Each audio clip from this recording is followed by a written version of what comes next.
Matrix match type question number 1। तो यहाँ पे 4 ऑप्शंस हमारे पास गिवन हैं। तो अब इनको हम लोगों ने मैट्रिक्स मैच देखना है कि कॉलम 1 का कौन से कॉलम 2 के साथ आंसर मैच करेगा। तो चलिए देखते हैं इसके बारे में। तो सबसे पहले अगर हम लोग ध्यान से देखें, पहले ए कंपाउंड को देखो। जो ए कंपाउंड है उसमें एल्काइल हलाइड गिवन है। जो ए कंपाउंड है वो वहाँ पे एल्काइल हलाइड गिवन है। एल्काइल हलाइड से एल्कीन बन रहा है।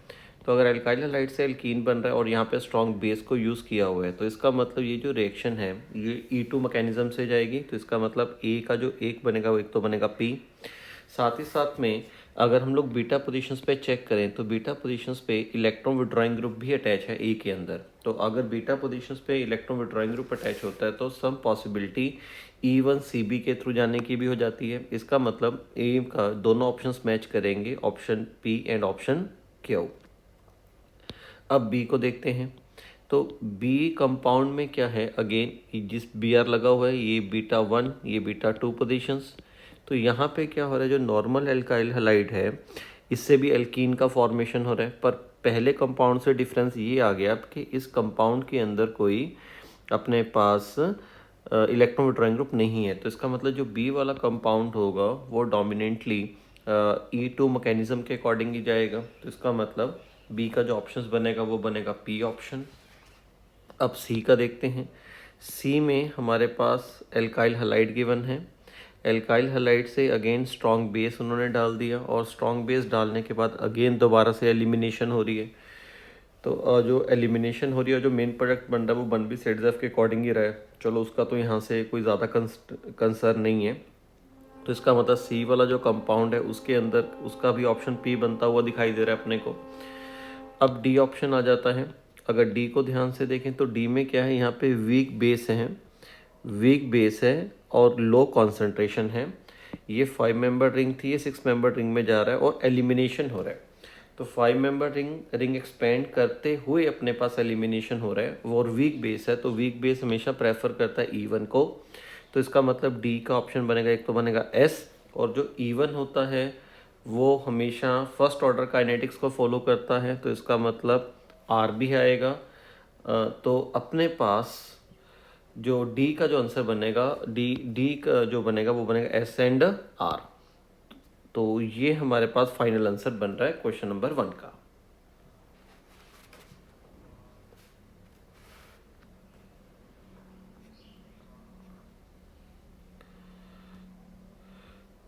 Question number 2, match the following. Column 1 में सबस्ट्रेट दे रखा है और कॉलम 2 के अंदर, कॉलम 1 में सबस्ट्रेट के बारे में बात कर रहे हैं, कॉलम 2 में रिलेटिव रेट के बारे में बात कर रहे हैं अंडर सॉल्वोलाइसिस।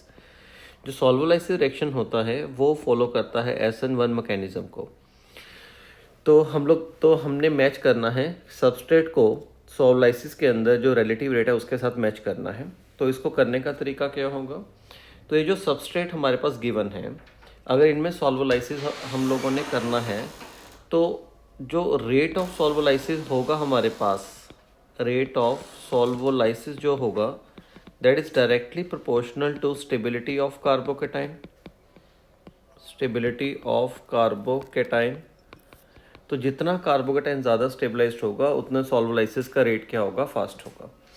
तो जस्ट जो हमारे पास सबस्ट्रेट गिवन है इनमें से कार्बोकेटाइन की स्टेबिलिटी को देख लेते हैं, जिसमें कार्बोकेटाइन जितना ज़्यादा स्टेबल उतना वो सॉल्वोलाइसिस में ज़्यादा रिएक्टिव होगा।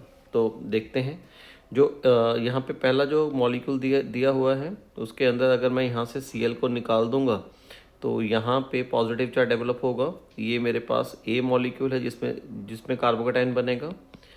बी के अंदर बनने वाला जो कार्बोकेटाइन होगा वो इस टाइप का होगा। Cl को निकालने के बाद यहाँ पे पॉजिटिव चार्ज डेवलप होगा।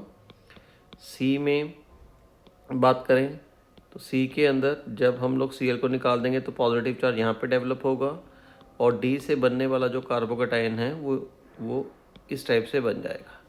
तो अब इन चारों कार्बोकेटाइन का स्टेबिलिटी कंपेयर करना है। तो अगर इन चारों कार्बोकेटाइन की स्टेबिलिटी के बारे में देखें तो सबसे ज़्यादा जो स्टेबल कार्बोकेटाइन है वो डी रहेगा। डी के बाद कार्बोकेटाइन आएगा सी के बाद आएगा बी और सबसे लास्ट में जो लेस स्टेबल कार्बोकेटाइन है वो ए है।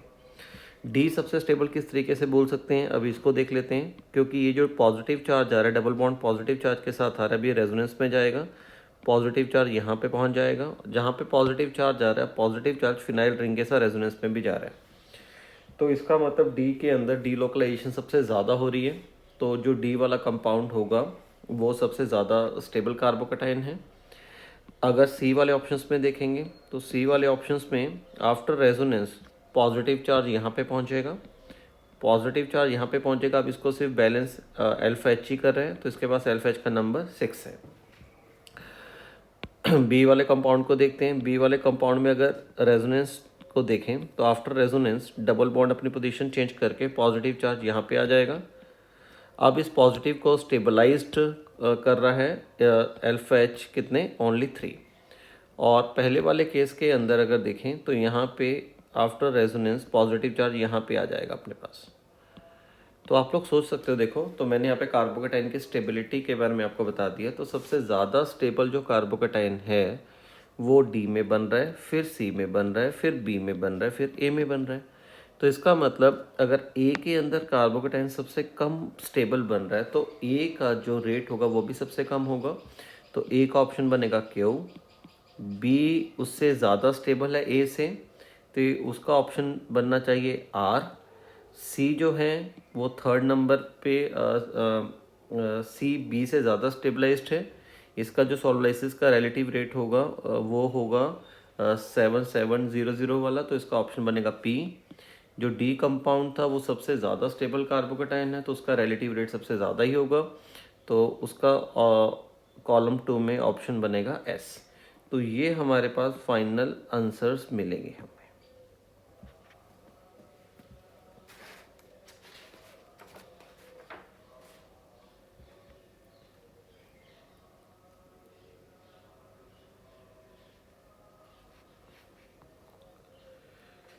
क्वेश्चन नंबर 3 में कॉलम 1 कॉलम 2 से मैच करना है।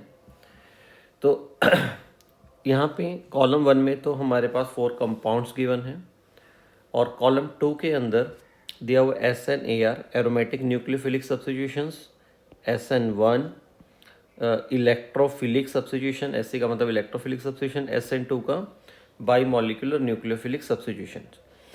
राइट, तो चलिए देखते हैं। पहले ए कंपाउंड के बारे में बात करते हैं। अगर ए कंपाउंड को देखें तो ए कंपाउंड में जो हमारे पास जो पहला कंपाउंड है वो सेकंड कंपाउंड से ज़्यादा रिएक्टिव है। देखो जो पहले वाला कंपाउंड मेंशन किया हुआ है वो वाला कंपाउंड सेकंड कंपाउंड से ज़्यादा रिएक्टिव है। तो ये तो नॉर्मल एल्काइल हैलाइड है। तो जो नॉर्मल एल्काइल हैलाइड दे रखे हैं, ये दोनों नॉर्मल एल्काइल हैलाइड हैं, इनमें तो नॉर्मल टाइप का न्यूक्लियोफिलिक सब्स्टिट्यूशन होगा। तो अगर न्यूक्लियोफिलिक सब्स्टिट्यूशन होगा इसका मतलब SN1 और SN2 की बात कर रहे हैं। और जो सेकंड वाला कंपाउंड है उसके अंदर तो जो जैसे ये कंपाउंड बना रखा है CH2 double bond CH single bond CH2Br, ये एल्काइल हैलाइड है। अगले वाला मॉलिक्यूल भी अपने पास एल्काइल हैलाइड ही है। तो एल्काइल हैलाइड के अंदर तो न्यूक्लियोफिलिक सब्स्टिट्यूशन होता है, और पहले वाले कंपाउंड का रिएक्टिविटी दूसरे कंपाउंड से ज़्यादा दे रखा है। तो अगर हम लोग देखें सेकंड वाले कंपाउंड में तो रेजोनेंस हो रहा है, रेजोनेंस की वजह से इस कंपाउंड के अंदर PDC आ रहा है। तो इसका मतलब जो पहले वाला कंपाउंड होगा वो दूसरे कंपाउंड से ज़्यादा रिएक्टिव होगा टुवर्ड न्यूक्लियोफिलिक सब्स्टिट्यूशंस। तो न्यूक्लियोफिलिक सब्स्टिट्यूशंस में Q और S में से ही आएंगे अपने पास। तो इसका मतलब जो A कंपाउंड है, ये तो जो A वाला जो कंपाउंड है इसका जो ऑप्शंस बनेगा, इसका बनेगा Q एंड S। मतलब क्योंकि ये एलाइलिक है, ये कंपाउंड ये एलाइलिक पोजीशंस पे है। तो एलाइलिक जो कंपाउंड होते हैं वो SN SN2 दोनों में ज़्यादा रिएक्टिव होते हैं। एक एलाइलिक है, एक दूसरा विनाइलिक, वो डबल बॉन्डेड वाले कार्बन के साथ हो गया। तो एलाइलिक ज़्यादा रिएक्टिव होता है टुवर्ड SN1 एंड SN2। तो जो A होगा A का बनेगा Q एंड S। अब B को देखते हैं। जो B कंपाउंड है, B के अंदर हमारे पास कार्बन के साथ यहाँ पे 3 CH3 एंड Br ग्रुप लगा हुआ है, और दूसरा जो कंपाउंड है वो 1 डिग्री एल्काइल हैलाइड है। और 1 डिग्री एल्काइल हैलाइड को ये पहले वाला 3 डिग्री एल्काइल हैलाइड, ये 1 डिग्री एल्काइल हैलाइड।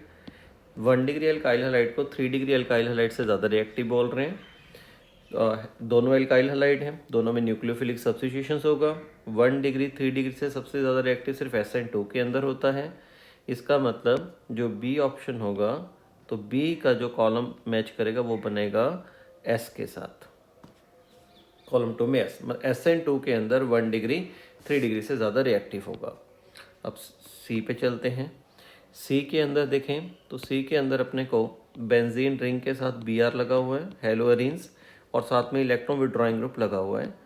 तो Br और यहाँ पे लगा हुआ है, एक में NO2 और एक में एल्डिहाइड, और NO2 को ज़्यादा रिएक्टिव कर रहे हैं। ये हेलोरीन्स हो गए। हेलोरीन्स बेसिकली ArSN2 रिएक्शन को शो करते हैं, और AsN2 में जो रेट होता है वो कार्बो एनाइन की स्टेबिलिटी पे डिपेंड करता है, स्टेबिलिटी ऑफ कार्बो एनाइन। हेलोरीन्स के अंदर ArSN2 होता है, और ArSN2 में रिपीट कर रहा हूँ, कार्बो एनाइन की स्टेबिलिटी पे डिपेंड करेगा। NO2 का -M स्ट्रॉन्ग होने की वजह से स्ट्रॉन्ग होता है, एल्डिहाइड का -M वीक होता है। तो इसका मतलब अगर -M स्ट्रॉन्ग है तो कार्बो एनाइन को मोर स्टेबल करेगा, कार्बो एनाइन मोर स्टेबल। तो पहले वाले केस में कार्बन एनाइन ज़्यादा स्टेबल बनेगा, तो इसका मतलब फर्स्ट कंपाउंड सेकंड से ज़्यादा रिएक्टिव है अंडर ArSN2। तो जो सी है उसका जो ऑप्शंस बनेगा वो बनेगा पी ऑप्शन। अब इसको बॉक्स के अंदर बंद कर लेते हैं, हाईलाइट कर लेते हैं। ए का बन रहा है Q एंड S, बी का बनेगा S, सी का बनेगा ओनली P। अब डी को देखते हैं। जो डी कंपाउंड है उसमें रिंग के साथ लगा हुआ है OH ग्रुप और रिंग के साथ CH3 ग्रुप, और जो रिंग के साथ OH लगा हुआ है वो ज़्यादा रिएक्टिव है। अगर रिंग के साथ डायरेक्टली कोई इलेक्ट्रॉन रिलीजिंग ग्रुप लगा हुआ है तो इनके अंदर जो रिएक्शन होगा वो होगा SE, इलेक्ट्रोफिलिक सब्स्टिट्यूशन रिएक्शंस। और इलेक्ट्रोफिलिक सब्स्टिट्यूशन रिएक्शन जो होता है वो डायरेक्टली प्रोपोर्शनल होता है इलेक्ट्रॉन डेंसिटी के, इलेक्ट्रॉन डेंसिटी इन रिंग। तो रिंग में जितनी इलेक्ट्रॉन डेंसिटी ज़्यादा होगी उतना कंपाउंड इलेक्ट्रोफिलिक सब्स्टिट्यूशन में ज़्यादा रिएक्टिव होगा। तो जो OH होता है इसका +M होता है, और CH3 का +H इफेक्ट है। तो ये रिंग के साथ जो OH लगा हुआ है इस केस में इलेक्ट्रॉन डेंसिटी हाई होगी रिंग के ऊपर, इलेक्ट्रॉन डेंसिटी हाई। इस केस में इलेक्ट्रॉन डेंसिटी लो। तो डेफिनेटली जो पहले वाला इलेक्ट्रॉन लो डेंसिटी, तो जो पहले वाला कंपाउंड है वो सेकेंड वाले से ज़्यादा रिएक्टिव होगा in case of SC, electrophilic substitution. तो इसका मतलब जो डी वाला ऑप्शन है, जो डी है उसका जो बेस्ट बनेगा तो डी के साथ मैच करेगा R option, R case, D के साथ मैच करेगा आर। तो ये हमारे पास फाइनल आंसर बनता है।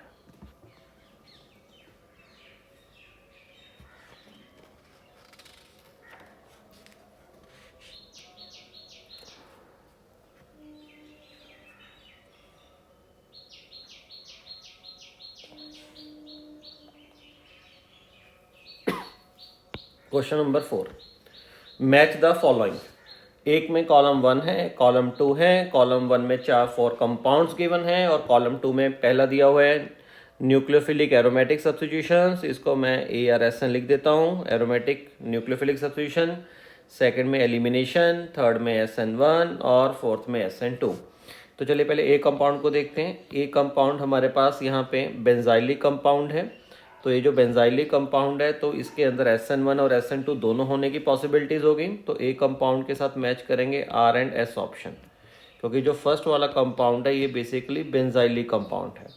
और पहले वाले कंपाउंड के साथ ये भी ध्यान रख सकते हैं, इसको एक्चुअली हम लोग पूरा ड्रॉ करके ही बात कर लेते हैं।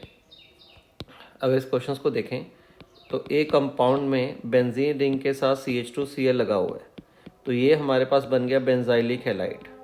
तो बेंजाइलिक हैलाइड्स के अंदर आसानी से SN1 और SN2 दोनों की पॉसिबिलिटीज़ होती है। तो इसका मतलब ए के साथ जो मैच करने वाले ऑप्शंस हैं वो क्या होंगे, आर भी मैच करेगा और एस भी करेगा। एरोमेटिक न्यूक्लियोफिलिक सब्स्टिट्यूशन नहीं हो सकता, और एलिमिनेशन रिएक्शंस का भी कोई चांस नहीं है, क्योंकि जिस कार्बन के साथ Cl है वो अल्फा है और इसके साथ कोई बीटा हाइड्रोजन नहीं है। तो बीटा हाइड्रोजन ना होने की वजह से एलिमिनेशन नहीं होगा। तो जो ए कंपाउंड है उसके साथ सिर्फ दो ही ये ऑप्शंस मैच करेंगे, एक आर और एक एस। अब चलते हैं बी के ऊपर।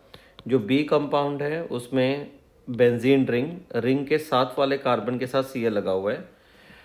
तो ये भी बेंजीन के साथ वाले कार्बन के साथ Cl, ये बेंजाइलिक पोजीशन थी, बेंजाइलिक पोजीशन के साथ Cl लगा हुआ है, राइट। अब इस कंपाउंड के अंदर क्या पॉसिबल होगा, तो बी कंपाउंड के अंदर SN1 भी हो सकता है, SN1 हो सकता है, SN2 हो सकता है। अगर SN1 हो रहा है तो उसके अकॉर्डिंग इसके लिए R ऑप्शन भी बैठेगा सही।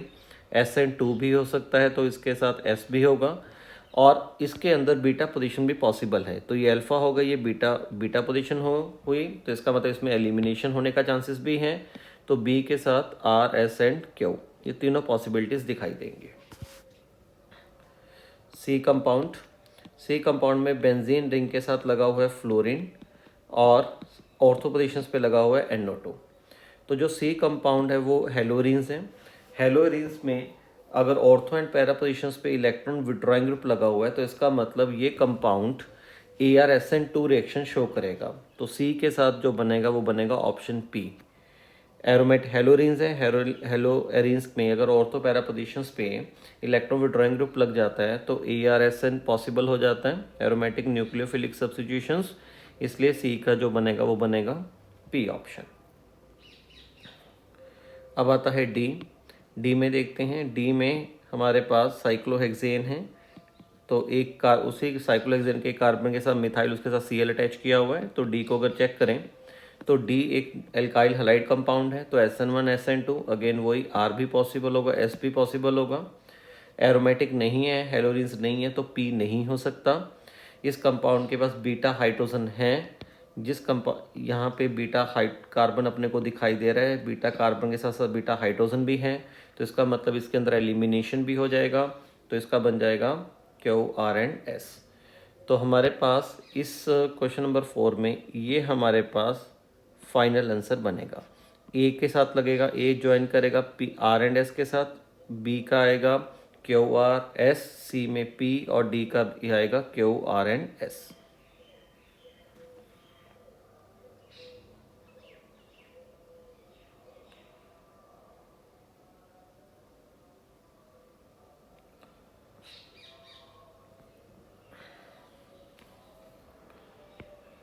Question number 5. Match the column 1 with the column 2. Number of structural isomers produced in beta E2 elimination and select the correct answers.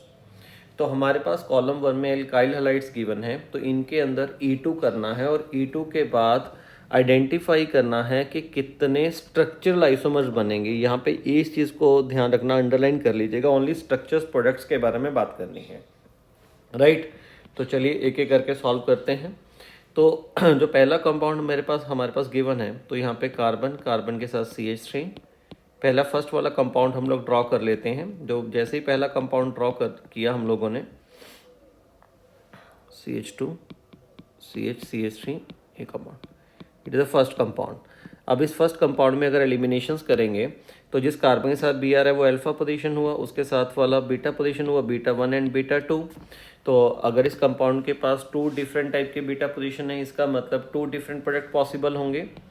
तो हमारे पास पहले वाले केस में अगर हम एलिमिनेशंस करते हैं तो पहले वाले केस में 2 एलिमिनेशंस प्रोडक्ट्स बनते हुए अपने को दिखाई देंगे। फर्स्ट प्रोडक्ट, ऐसे ही बीटा 2 से एलिमिनेट करते हुए हमारे पास सेकेंड प्रोडक्ट्स बन जाएगा। तो यहाँ से ये बात क्लियर हो गया कि जो ए वाला कंपाउंड होगा अगर उसका एलिमिनेशंस करेंगे, अगर ए कंपाउंड का एलिमिनेशंस करते हैं तो 2 प्रोडक्ट्स बनते हुए दिखाई देते हैं, 2 स्ट्रक्चर्स प्रोडक्ट्स। इसका मतलब ए के साथ आएगा एस। जो एस है वो कॉलम 2 में, जो आंसर 2 है वो कॉलम 2 में एस के साथ एसोसिएटेड है, तो हमारे पास ए ज्वाइन करेगा एस के साथ। अब हमारे पास आता है बी को देखते हैं। बी कंपाउंड्स में हमारे पास कार्बन के साथ, जिस कार्बन के साथ Br लगा हुआ है उस कार्बन के साथ CH3 अटैच्ड है। अब इस कंपाउंड में देखा है तो जिस कार्बन के साथ Br वो अल्फा। अब नेक्स्ट आती है बीटा पोजीशन, तो इसके पास बीटा हाइड्रोजन तो 3 है, पर तीनों बीटा हाइड्रोजन का जो तीनों बीटा हाइड्रोजन का नेचर है वो सेम है। तीनों में से जहाँ मर्जी से एलिमिनेशन कर लो सेम प्रोडक्ट ही बनेगा। तो इसका मतलब इस कंपाउंड के अंदर अगर एलिमिनेशंस करते हैं तो एलिमिनेशंस करने से सिर्फ एक ही प्रोडक्ट बनने की पॉसिबिलिटी दिखाई देगी। तो जो बी ऑप्शन है, तो कॉलम 1 का जो बी है और कॉलम 2 के अंदर 1 किस में है, आर में है, तो इसका मतलब बी आर के साथ मैच करेगा। सी पे चलते हैं। सी कंपाउंड को देखें तो सी कंपाउंड में CH3 कार्बन, कार्बन के साथ 2CH3 H, अगला कार्बन, कार्बन के साथ यहाँ पे लगा हुआ है Br, Br के साथ CH3 और उस कार्बन के साथ इथाइल ग्रुप CH2CH3। ये कंपाउंड है। अब इसमें चेक कर लेते हैं। इस कंपाउंड में अगेन ये अल्फा पोजीशंस, ये β1, ये β2, ये β3। इस क्वेश्चन को तो आप डायरेक्टली भी कर सकते हैं, पूरा सॉल्व करने की भी ज़रूरत नहीं है, क्योंकि जिस कंपाउंड के पास जितने डिफरेंट टाइप के बीटा हाइड्रोजन होंगे उतने ही डिफरेंट स्ट्रक्चर प्रोडक्ट्स बनेंगे। अब जैसे जो सी वाला ऑप्शन है, इसके अंदर जो 3 बीटा पोजीशंस हैं, बीटा हाइड्रोजन है, तीनों डिफरेंट टाइप के हैं, तो इसका मतलब इसके अंदर 3 डिफरेंट प्रोडक्ट्स बनने की पॉसिबिलिटी होगी। तो बना भी लेते हैं। तो वैसे तो आंसर अपने को पता लग गया। अभी इसके अंदर जो डिफरेंस, जो नंबर ऑफ स्ट्रक्चर प्रोडक्ट्स बनेंगे वो 3 बनेंगे। एक बार β1 से एलिमिनेट कर दो, फिर β2 से, फिर β3 से। जैसे मान लो अगर मैं β1 से एलिमिनेट करता हूँ, तो β1 से एलिमिनेशंस के दौरान हमारे पास जो प्रोडक्ट्स बनेगा, अगर β1 से एलिमिनेट करते हैं तो ये एल्कीन बन जाएगा। ये एल्कीन β1 से एलिमिनेट करने के बाद बना। अब β2 से एलिमिनेशंस करते हैं, अगर β2 से एलिमिनेशंस करेंगे तो ये जो एल्कीन का फॉर्मेशन हो रहा है ये β2 से एलिमिनेट करने पे बन रहा है। इसी तरीके से β3 से एलिमिनेशंस कर सकते हैं।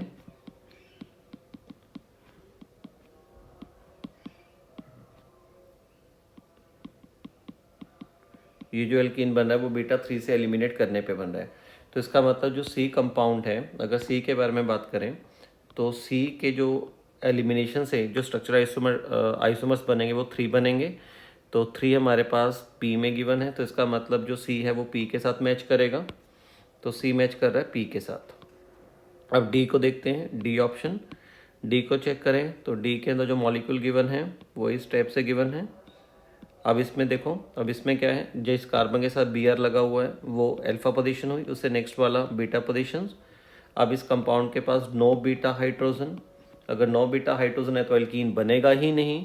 तो इसका मतलब डी के साथ, डी से कोई एलिमिनेशन करने पे कोई प्रोडक्ट्स बन ही नहीं रहा, तो आंसर आएगा 0, और 0 है कॉलम क्यू में। तो इसका मतलब डी के साथ क्यू कॉलम बनेगा, डी के साथ ज्वाइन करेगा क्यू, मैच करेगा। तो ये हमारे पास फाइनल आंसर बन जाएगा। फाइनल आंसर बनेगा ए एस के साथ, बी मैच करेगा आर के साथ, सी मैच करेगा पी के साथ, और डी मैच कर रहा है क्यू के साथ।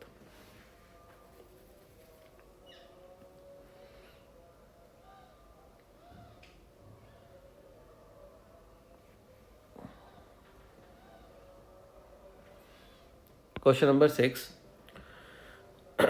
कॉलम 1 को कॉलम 2 से मैच करना है हम लोगों ने अगेन। तो एक एक कंपाउंड्स को आइडेंटिफाई करते हैं। देखिए जो पहला वाला कंपाउंड है, पहले वाले कंपाउंड में बेंजीन रिंग के साथ वाले कार्बन के साथ Cl लगा रखा है, मतलब बेंजाइलिक जो पोजीशन होती है, ठीक है, उसके साथ Cl वाला ग्रुप अटैच कर रखा है। तो चलिए अब इसको देखते हैं। तो इस कंपाउंड के अंदर अंडर ArSN2, वो तो जो SnAr है, तो P तो ऑप्शन नहीं हो सकता, क्योंकि SnAr सिर्फ हेलोरिन्स के अंदर पॉसिबल होता है, एरोमेटिक कंपाउंड में होता है। Q option, undergo SN1 reaction, बिल्कुल। तो ये वाला कंपाउंड SN1 रिएक्शन जा सकता है विद वाटर के साथ, बिल्कुल बन सकता है। एक्वस QH अंडर SN2, तो ये वाला कंपाउंड SN2 रिएक्शन भी शो कर सकता है, कोई दिक्कत नहीं है। Undergoes E2 reaction with alcoholic QH, ये वाला ऑप्शन भी बनेगा।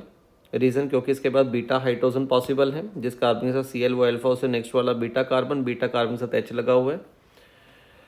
नेक्स्ट आता है हमारे पास undergoes E1 reaction with E2H on strong heating, ये भी पॉसिबिलिटी है, क्योंकि ये वाला जो कंपाउंड है इसमें कार्बोकेटाइन भी ज़्यादा स्टेबल है। कार्बोकेटाइन स्टेबल होने की वजह से E1 होने की पॉसिबिलिटी रहेगी। तो इसका मतलब जो ए कंपाउंड है उसमें QRSNT ये सारे ऑप्शंस बन जाएंगे। अब बी पे बात करते हैं।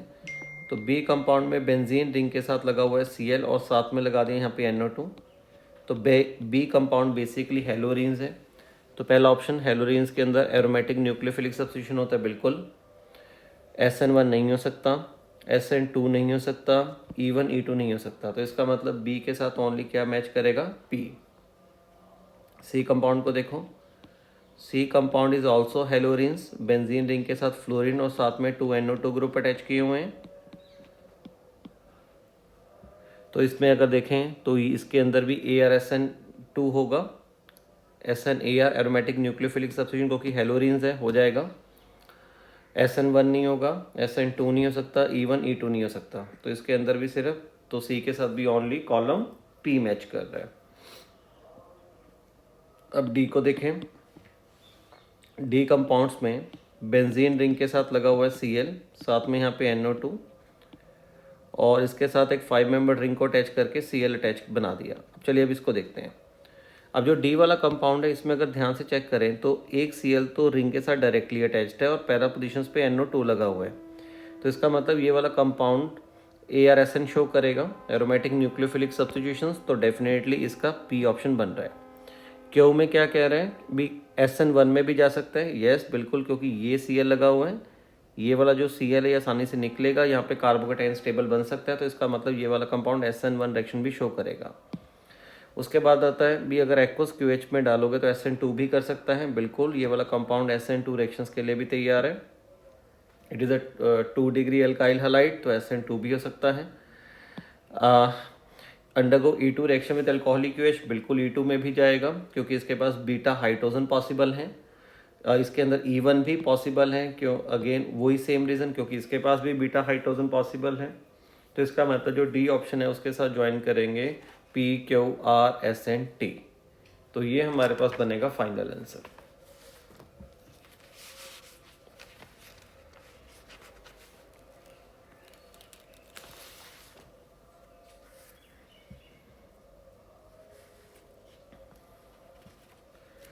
यस,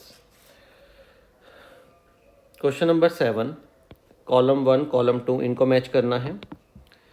पहले वाले जो ए कंपाउंड है, ए रिएक्शंस को देखें तो बेंजीन रिंग से हमारे पास नाइट्रोबेंजीन बन रहा है, तो बेसिकली एक नाइट्रेशन रिएक्शन है जो कि ES रिएक्शन है, नाइट्रेशन है, it is a EAS type of reaction, electrophilic aromatic substitutions. तो सब्स्टिट्यूशन तो है, तो इसका मतलब ए के साथ P ऑप्शन तो आएगा ही आएगा। इलेक्ट्रोफिलिक एरोमेटिक सब्स्टिट्यूशन हमेशा कार्बोकेटाइन इंटरमीडिएट के थ्रू होती है, तो इसमें कार्बोकेटाइन इंटरमीडिएट का फॉर्मेशन होता है, तो इसका मतलब ए के साथ एक तो बनेगा P और एक बनेगा R। बी ऑप्शन को देखते हैं। अगर बी को देखें तो बी में बेंजीन रिंग का बेंजीन का रिएक्शंस करवा रहे हैं Cl2 in the presence of AlCl3 Lewis acid, और बेंजीन के ऊपर डायरेक्टली Cl लग रहा है, तो इस रिएक्शंस का नाम होता है क्लोरीनेशन। तो chlorination it is a basically ES type of reaction, electrophilic aromatic substitution है, तो ये वाले रिएक्शंस भी कार्बोकेटाइन इंटरमीडिएट के थ्रू होगा। तो इट मीन जो बी ऑप्शन है जो वो मैच करेगा जो इधर के कॉलम 2 के जो ऑप्शन है, एक P के साथ और आएगा इसमें कार्बोकेटाइन इंटरमीडिएट बनता है R के साथ। C कंपाउंड बेंजीन रिंग के साथ हेलोजन लगा हुआ है, साथ में पैरा पोजीशंस पे electron withdrawing group, it is a haloarenes. Haloarenes का रिएक्शंस करवा रहे हैं CH3 और नेगेटिव और हीटिंग कर रहे हैं, तो यहाँ से क्या हो रहा है, जो फ्लोरीन वाला ग्रुप है वो सब्स्टिट्यूट करेगा, फ्लोरीन सब्स्टिट्यूट होकर वहाँ पे OCH3 ग्रुप अटैच हो रहा है। तो बेसिकली यहाँ से फ्लोरीन की जगह पे अगर OCH3 आ रहा है तो सब्स्टिट्यूशन तो है, तो अगर मैं पहले इसका मैकेनिज्म लिख देता हूँ, ये ArSN2 रिएक्शंस को फॉलो करेगा और इसके अंदर कार्बो एनाइन इंटरमीडिएट का फॉर्मेशन होगा, कार्बो एनाइन इंटरमीडिएट। तो चलिए देखते हैं। तो C जो मैच करेगा, पहले तो सब्स्टिट्यूशन हो ही रहा है क्योंकि फ्लोरीन की जगह पे OCH3 आ रहा है, तो C के साथ P आएगा। एडिशन रिएक्शंस नहीं है ये, कार्बोकेटाइन इज इंटरमीडिएट ये भी नहीं है, कार्बो एनाइन इंटरमीडिएट यस, तो ये बनेगा PNS। एक तो सब्स्टिट्यूशन है, दूसरा इसके अंदर कार्बो एनाइन इंटरमीडिएट बनता है। डी को चेक करें। अब डी में 6 मेंबर रिंग में एक डबल बॉन्ड डाल रखा है, एल्कीन है, एल्कीन के अंदर HBr डाल रहे हैं इन द प्रेजेंस ऑफ CCl4, तो ए कार्बन के साथ जाकर H अटैच हो जाएगा, दूसरे कार्बन के साथ Br। It is basically electrophilic addition reactions, alkene की रिएक्शन है, तो alkene undergoes electrophilic addition reactions, और electrophilic addition reactions carbocation intermediate के थ्रू होता है यहाँ पे। तो इसमें जो बनेगा तो डी मैच करेगा, तो ये सब्स्टिट्यूशन नहीं है, एडिशन है, तो एडिशंस गिवन है हमारे पास क्यू में, तो एक तो एडिशन है क्यू, दूसरा, इसमें जो इंटरमीडिएट बनता है वो कार्बोकेटाइन बनेगा, तो इसका मतलब यहाँ पे आएगा डी के साथ मैच करेंगे क्यू एंड आर। तो ए के साथ मैच कर रहा है पी एंड आर, बी के साथ भी मैच करेगा पी एंड आर, सी के साथ मैच कर रहा है पी एंड एस, और डी के साथ मैच कर रहा है क्यू एंड आर।